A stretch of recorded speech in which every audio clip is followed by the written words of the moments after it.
Dr. Stone, Season 4, Episode 33. Looking forward to jumping into this. What were we up to? I mean, I know we're building the rocket. And I think last episode was when they had the big meeting and they were like, are we going to build a one-way rocket or a two-way rocket? And they finally decided on a two-way rocket, even though... Excuse me, I'm kind of hiccuping a little bit.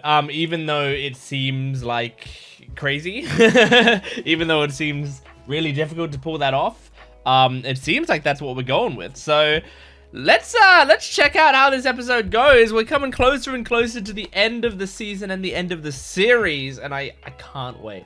But let's jump into this. Make sure to support the video if you can, liking, commenting, and subscribing, and go to my Patreon account if you want the full-length reaction, early access, and exclusive videos for both this channel and my Gent Watches One Piece channel. Let's jump into this. Dr. Stone, Season 4, Episode 33. We'll use our freshly brewed internet to collaborate That's with right, the internet. Make the internet like what I had on my smartphone? I've been wanting this forever, so let's go! With social media, entertainment, and so on. But no one really knew what it was. How exactly do you make the internet? Yeah. With Eucomia. Okay. We're using tea. I know what you're thinking. That tea's gonna give us the energy we need to make the internet, like some kind of power-up or something. Wrong. Now, he's normally pretty literal with I this hope stuff. you're ready. Bring back the almighty internet. Okay. I'm excited.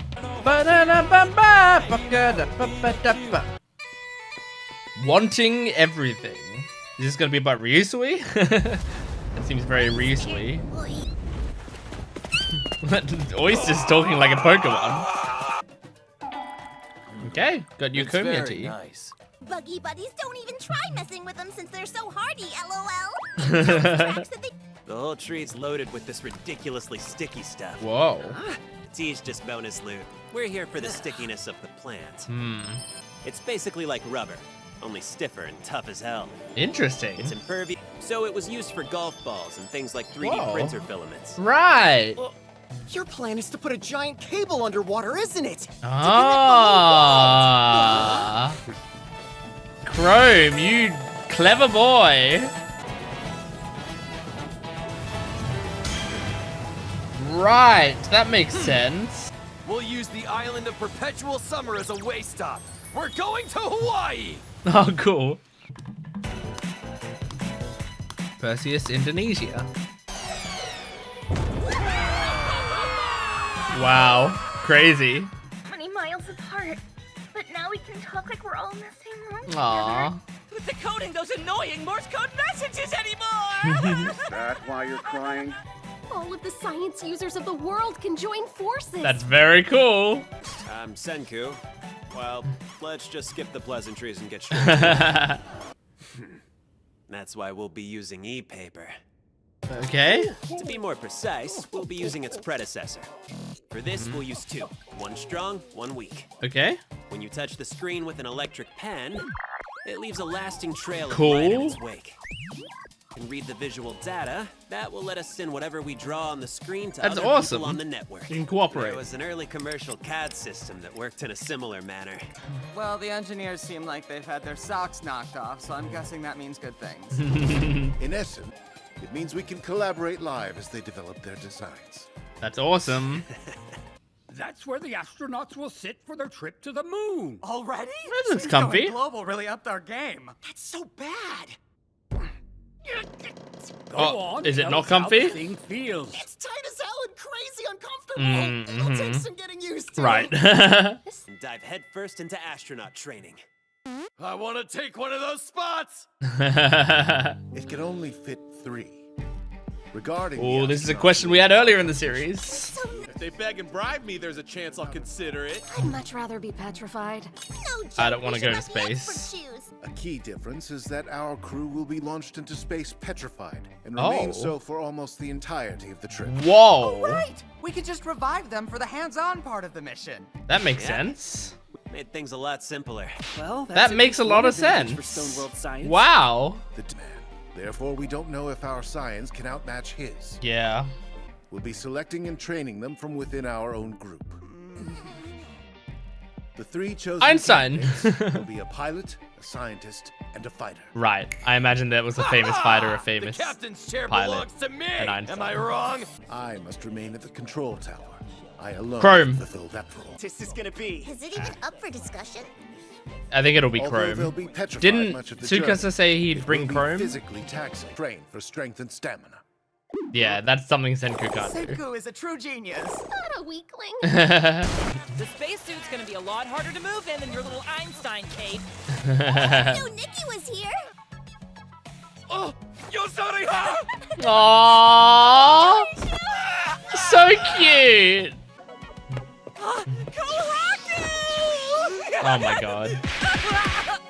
Yes, as expected.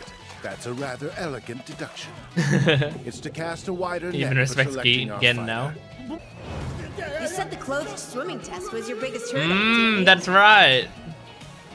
You're struggling with the same stuff your father was. Oh, Senku got a second wind. You can do it, Senku! Keep it up! They're tasks that require extreme patience, such as solving blank jigsaw puzzles.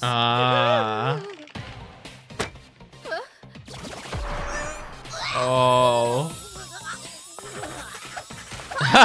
What kind of evil mind devised those sadistic mazes? Cool. Surely Senku will suck at this. We didn't even see Senku do it by the looks of it. Damn it! This has been one giant waste of time. He's clearly the strongest. It's gonna take a whole lot more than that to defeat Y-Man. And to be frank, we Yeah, are but- hardly experts in combat. I feel like Tsukasa's like such a good candidate. Oh. Kohaku's fucking dope though. I mean, I would gladly bring Kohaku. I mean, she weighs less, right? Maybe that'll help. If she has the same combat skills as him and weighs less. A reason you called me here? You want to compare notes? Oh my god, are we gonna duel for this? Stop it! We're gonna fight for this spot. Believe this! After all that we've been through! Oh, look at this You tried to animation. betray us now! Do you remember the very first time we met? You put a tree on Crashed in her. much the same way. After many years and countless battles, your combat ability rivals mine and Hyoga's. Yep. Aww. It's gonna be Kohaku who goes. Flattery. An agile warrior would be invaluable for this mission. Yep, okay. And it spares several dozen kilograms on the rock. That's what I was saying. That is my recommendation as your combat. He's recommending Kohaku. That's awesome. I love Kohaku. She's my favorite character. Either her or Yuzuriha. Our brave crew members who will be confronting Y-Man. Chrome, Kohaku. Ryusui, Senku, Ah, it is Senku. and Kohaku. Unless they change it at the last second.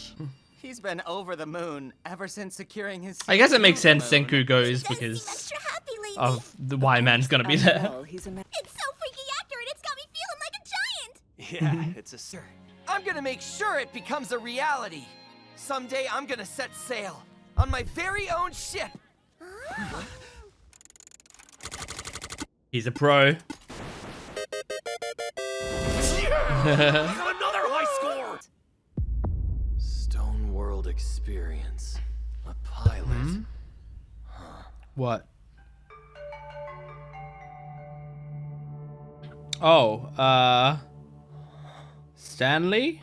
Do you think we're gonna run into a firefight in space or something? There's no way. I mean, Stanley's good at shooting. Is that what we're Entering thinking? the unknown, Is so you gotta Ryusui be gonna give ready up? for Just anything. give it up to Stanley? Say there's a 10 billion% chance Y-Man attacks us. What would you expect his weapon of choice to be? The petrification beam. The Medusa. Nailed it. Yeah. It's 10 billion points to you. Yes, I got 10 billion points. We aren't fools. Plan. We'll be going prepared Okay. with 2 anti-Medusa tools of science. Awesome. The first one is Oh, glorious. Joel. Maker on this. It revives on command. Okay. I call it the Resurrection Watch. Ooh. I set the timer for a period of seconds or minutes. Whoa. That's sick. So are you saying if he shoots the petrification beam in waves, we're basically all doomed? That's your window. Okay. You gotta Glad capture him. asked. Oh. God damn. It destroys them. Ultimate secret weapon. Uh-huh. The net grenade gun. Net grenade gun. It destroys the Medusas. Oh, now they're trying to practice. Oh, that's tough, man. Look bad. He's taking his job seriously. But Stanley could do that too. Our shooting skills. Our captain wants to make sure we're covered. Is Stanley gonna go? Our best too. Because, I mean, look at him. He's torn up about something. He thinks he's not the best choice. But I don't know if it's Stanley he's thinking of. I just think it is. Out there is a more capable pilot than I am. Oh, boy. It happens to be the world's best shot. Uh-huh. I'll find him where our strongest warrior once slept. Oh, man. He might kill you, dude. But he is one of the coolest characters in Dr. Stone, so... Yeah, baby. Snyder. Holy shit. Holy shit, can't wait. You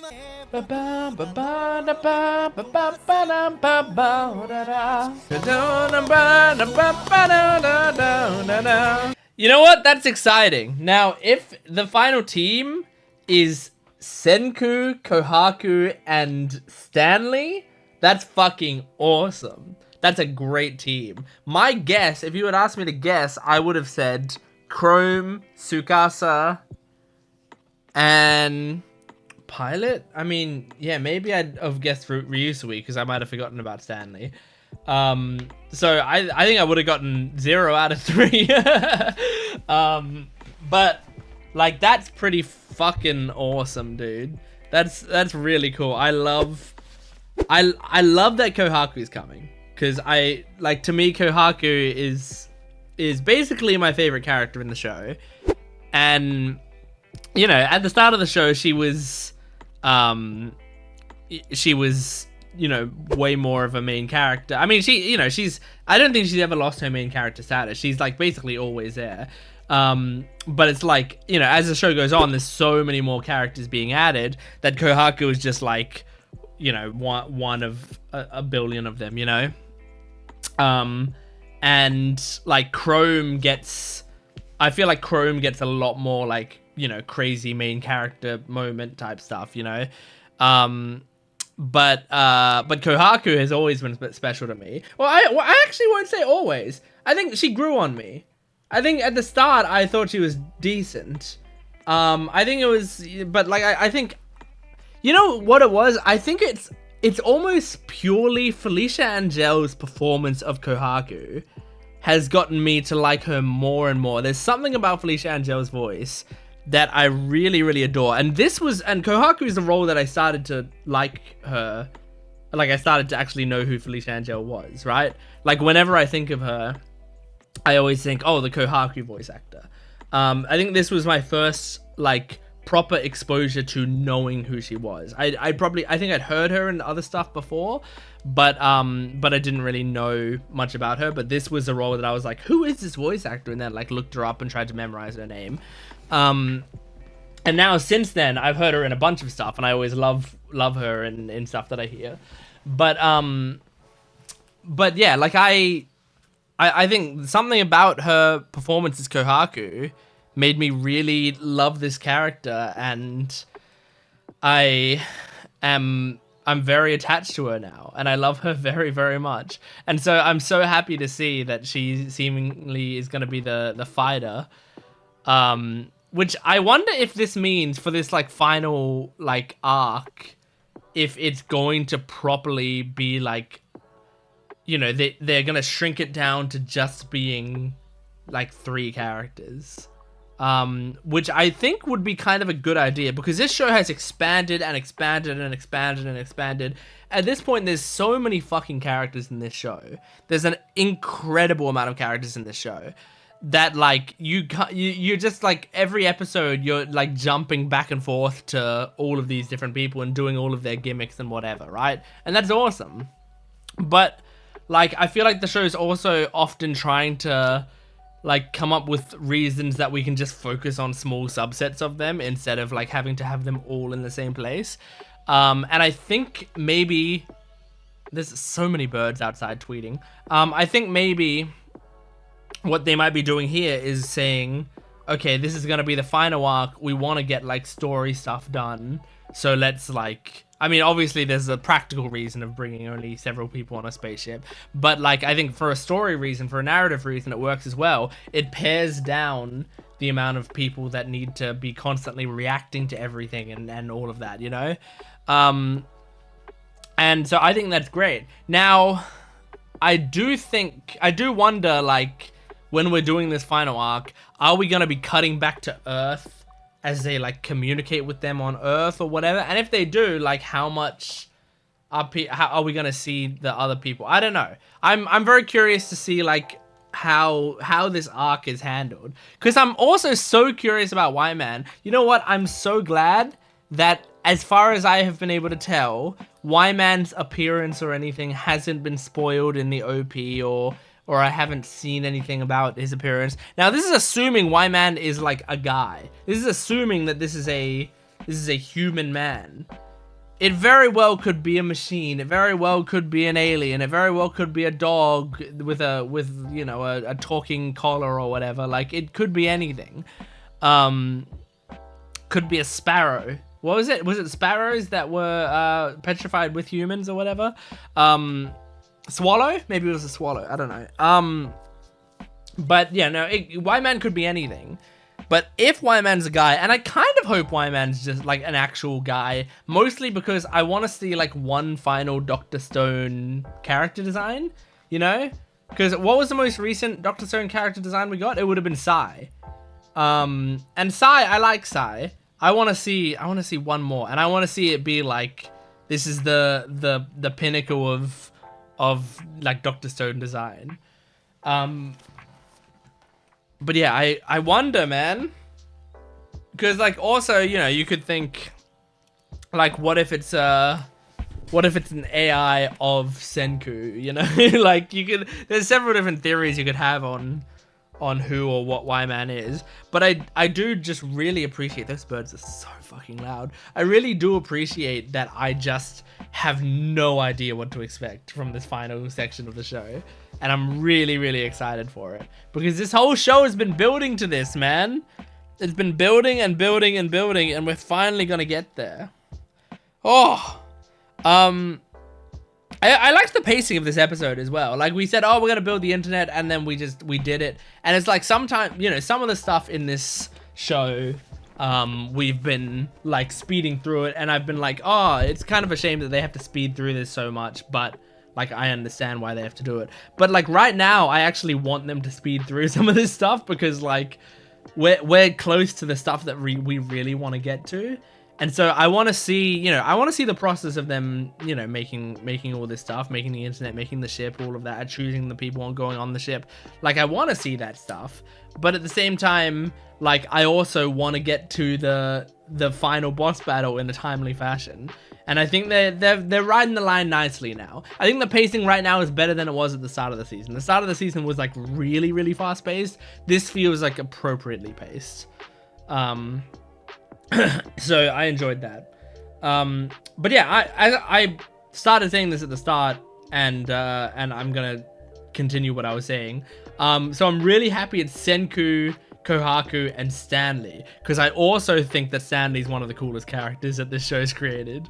Like, you know, it's kind of cheating because he's so like obviously cool. You know what I mean? Like, he's designed to be very cool, or such a cool guy, that it's like kind of on the nose how cool he is, but it doesn't stop him from being cool. I think, you know, what makes me way more comfortable with calling him cool is that, like, I think he's also got like the lipstick or whatever, right? And I just feel like that's a very bold choice for a character who's like really cool, you know? And I think that, like, obviously, like a sort of character with a deep voice who's good at shooting and is a soldier and smokes, like, that's all like classic cool character material. In real life, those things aren't necessarily cool, you know? Like, I wouldn't find someone who's a soldier necessarily cool, and I definitely wouldn't find someone who smokes cool. But in fiction, it's a very different thing, right? But like, I just feel like someone who like wears the sort of, I think it's sort of like lipstick. Whatever that is on his lips. I've always been like, that's such a bold choice for the character, but it somehow makes him so much cooler. You know? I think it's like, it's so, it just really matches him, and it feels like he's confident enough in himself to do that stuff. That it gives him aura to me. But yeah, so he's gonna be coming, and I'm excited to see it. Well, actually, we don't know if he's coming yet, but I imagine if they're setting it up like that, he is going to be coming. But like I'm excited to see if we can convince him to join us, because he's fucking dope, dude. And yeah, and we also got the revival watch as well, which seems to be, I thought they would do something like this eventually, which is you have a thing on your wrist that can, you know, that like when you see the petrification device activated, you quickly activate it, and then it will unpetrify you when you need it, right? And that's a very cool idea, and I think that's going to work nicely. But I know, I mean, they're showing all this stuff. I know stuff's gonna go very wrong. I don't know at what point things are gonna go very wrong, but I don't think it's gonna be as simple as we get up there, we unpetrify ourselves, we take a big you know, take the big rocket or whatever, we shoot it over, we destroy the stuff, and we win. You know, like, it's not gonna be as simple as that. But I wonder what it is going to be. And I wonder if we're going to get an answer to that mystery about why the petrification device went off on its own. So, yeah. That was Dr. Stone, Season 4, Episode 33. Thank you for joining me. Support the video if you can, liking, commenting, and subscribing. And go to my Patreon account for full-length early access and exclusive videos. I'll see you next time. Goodbye.